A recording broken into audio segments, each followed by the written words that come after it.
Hello everyone, my name is Patricia Flores and I will be presenting on the work by Stephanie Rigger, 1983, What's Wrong with Empowerment.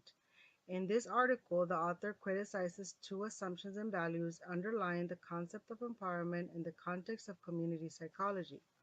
The first one is psychology's emphasis on the cognitive processes of the individual, which leads us to study individual sense of empowerment rather than actual increases in power, making the political personal. To prove her first point, the author suggests that research in psychology assumes that a healthy individual is one who is self contained, independent, and self reliant, capable of asserting himself and influencing his environment. Rigger quotes Sampson, who finds that this ideal healthy individual is a product of Western social and economic belief system. She further supports this point by quoting Rapper, who presented empowerment as a mechanism by which people, organizations, and communities gain mastery over their affairs, which include both a psychological sense of personal control and concern with actual social influence. The author finds that the way we conceptualize empowerment comes from unresolved tensions within psychology between two views of human nature. One, reality creates the person, which is reflected in behaviorism, and the opposing view that the person creates reality, which is reflected in cognition. For cognitism, is more important to understand what is going on within the person's head as they confront the objective stimulus situation that it is to understand the properties of the situation itself. The problem with this, or the consequences of cognitive perspective, is to ignore or downplay the influence of situational or social structural factors in favor uh, uh, or a focus on individual perceptions, which, according to the authors, this view artificially disconnects human behavior from the larger social political context, resulting in a search within the self for solutions to human problems. The author discusses Marx's false consciousness and suggests that focusing on the individual sense of empowerment rather than the actual control in power misleads us on our actual ability to control resources. Thus, this is where the sense of empowerment may be an illusion, since politics and practices at a macro level continue to control mostly everything in life.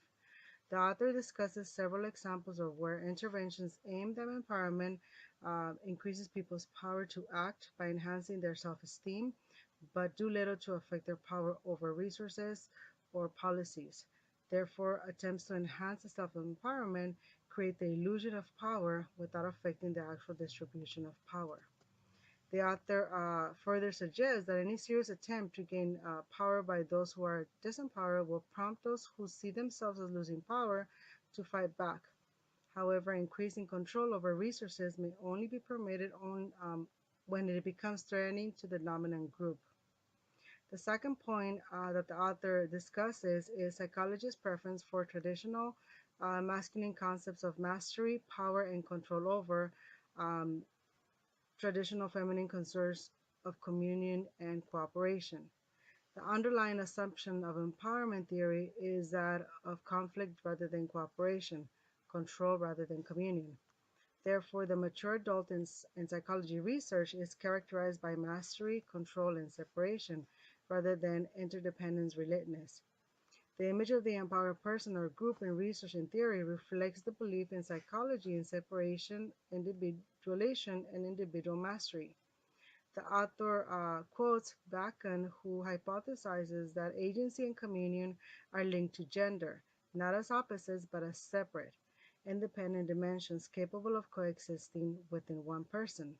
In his view, men's achievement strivings are directed at agentic concerns of self assertion, attainment of status, and mastery over the environment. In contrast, women strive to achieve communion and are motivated to war to attain a sense of harmony with others.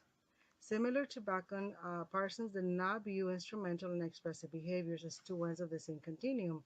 Rather, he stresses the need for both expressive and instrumental roles in both individual and in social groups. Additionally, the author mentions feminists have pointed out that the two domains are not equally valued in our society. Instrumental behavior is highly valued and defines what is conventionally considered to be success. Expressiveness associated with dependency has traditionally had a negative connotation when used to characterize individuals, linking some behavior to women and others to men. Uh, of, of course, the fact that behavior itself has no gender and can be manifested by either sex. According to the author, the concept guiding much of community psychology work today, that of empowerment, follows the stream of research and theory which emphasizes agency, mastery, and control, which tends to deny or overlook the role of connectedness in human life. She further quotes rappers' face in community psychology,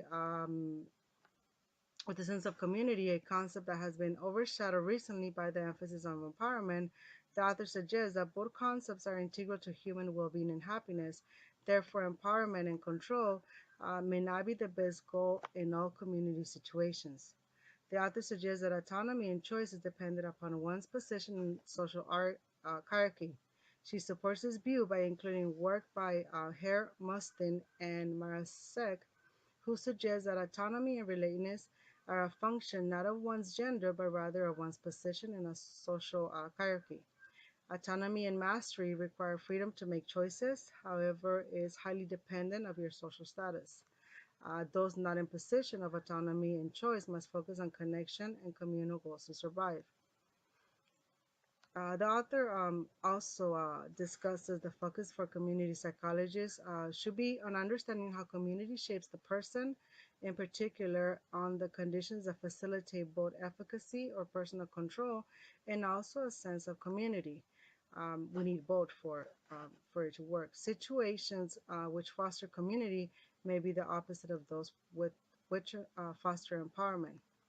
The empowered individual in community psychology does not need to be the individual in isolation or even in groups, fighting with others for power and control. Rather, we should consider connection as important as empowerment.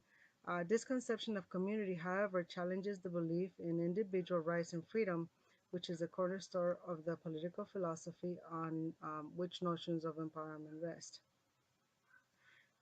The author suggests that the challenge to community psychology is to articulate a vision that encompasses not only empowerment but also community. For the second article, the supplementary article that I found is from Zimmerman Mark, 1995, Psychological Empowerment Issues and Illustration.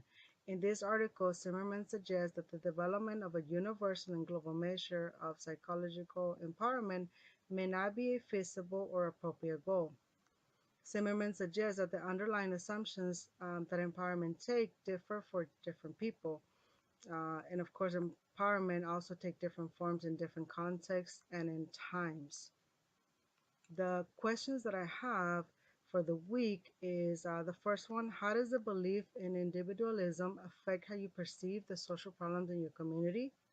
The second one: do you think that attempts to enhance a sense of empowerment create the illusion of power without affecting the actual distribution of power?